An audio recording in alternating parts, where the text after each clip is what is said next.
Welcome back everybody to another Valorant video. For anyone who might not be familiar with me, my name is Pulsable. I'm primarily a caster in the Valorant scene, but I also enjoy making content that breaks down pro teams and strats. Today, we're going to be taking a look at the newest agent addition to Valorant, Astra, and demonstrating why I think C9 White shows just how strong Astra can really be. Strong enough, in fact, to change the entire game. Now I hear what you're saying. Paul, don't clickbait me. There's no way Astra can change the game all by herself. And you know what? Maybe that's fair in the sense where it's going to be hard for her to change how a lot of comp ladder or unranked plays. But at a professional level, the absurd and inexpensive control she exudes over the map seems really dang strong. Let's start off with a team that convinced me. Now, I've been somewhat high on Astra from the get-go, but once I saw Cloud9 White play Astra against Dignitas in the VCT Game Changers tournament, I was completely sold. First, let's take a look at C9 White's default on their defensive side. Starting early, and then going for the vast majority of rounds in this half, Cat is throwing 2 stars on the attacker side of A lobby. As soon as this round starts, Cat triggers both those stars, starting with a gravity well, and then finishing with a smoke very quickly. Now, Dignitas have to respect the fact that from their perspective, an unknown amount of C9 players could be pushing up into a lobby from either side to either just hide and create problems for Dignitas later, or even to spam onto all the clumped up Dignitas members who have been pulled together and given the vulnerable debuff by the gravity well so they take double damage. Dignitas have no way to get around this, so they simply have to accept the fact that they've lost the entirety of this valuable neutral zone towards A, and so much map control to go with it. This is a cheap, effective, and consistent way for C9 White to rob so much of the map away from Dignitas, and generally, it's even cheaper. This first example, in an early round, had Cat committing a full smoke, but generally, it's just a fake 1-second smoke as Cat recalls one of her stars. And it's just as threatening, because Dignitas have no idea if, when, or exactly where a C9 member could assail them from, or even if it's going to be a fake smoke.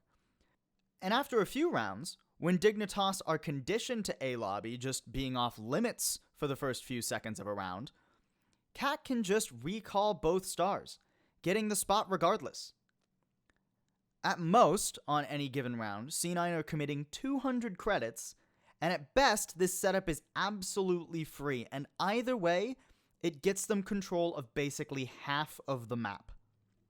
And that's just how strong Astra is in the first 10 to 15 seconds of a round, but she honestly just has insane value in general. Let's move on to a few rounds later when C9 White are going for an important retake on the A site. To start off with, Cat uses the Cosmic Divide from east to west across the map. This prevents anyone from A-Long or sewers being a threat while C9 pushes in for the retake. Then, while pushing on, 2 stars go out immediately. One as a Nova Pulse to concuss anyone sitting in graffiti, and a second as a gravity well behind the default plant box. Those 2 spots are cleared and are non-threatening to see White now, so they can easily push onto the site and use 3 players to assure that anyone standing in hell is dispatched without too heavy of a trade.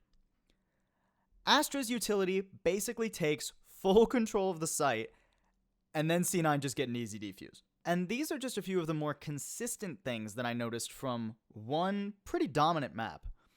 C9 also have a setup where, after doing their A-lobby default with the 2 stars, Cat sets up stars in C-Long, Grass, and mid-window, so that if Dignitas want to walk anywhere, they have to risk that they could get gravity welled and swung on by a C9 player and likely lose that fight.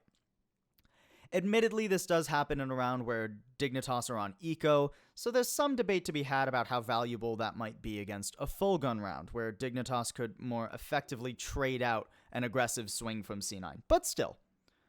And on C9's offense, despite seeing precious few rounds of their attacking side on this map due to how quickly they won it, it's easy to tell Astra is just as effective. C9 take control of the neutral zones towards A just as easily, with a gravity well to threaten A long, and a secondary star as well set up in sewer, so that they can punish anyone who wants to swing out on them from that position with a Nova Pulse concussion. Now, like anything in Valorant, there's obviously some room to debate this. Yes, in theory, a good team with enough prep could counter-strat these defaults, maybe with some aggressive jet or breach combos, something that can just get past these threats quickly. Even then, though, we have to assume this isn't the full extent of Astra's power. C9 themselves probably have quite a few strats in the playbook that they weren't forced to show in this match because it was that dominant. So if someone does adapt and counter-strats them, there's a very real chance that C9 White are prepared for that. And even beyond that, C9 White seems incredibly well-versed and good with Astra, admittedly.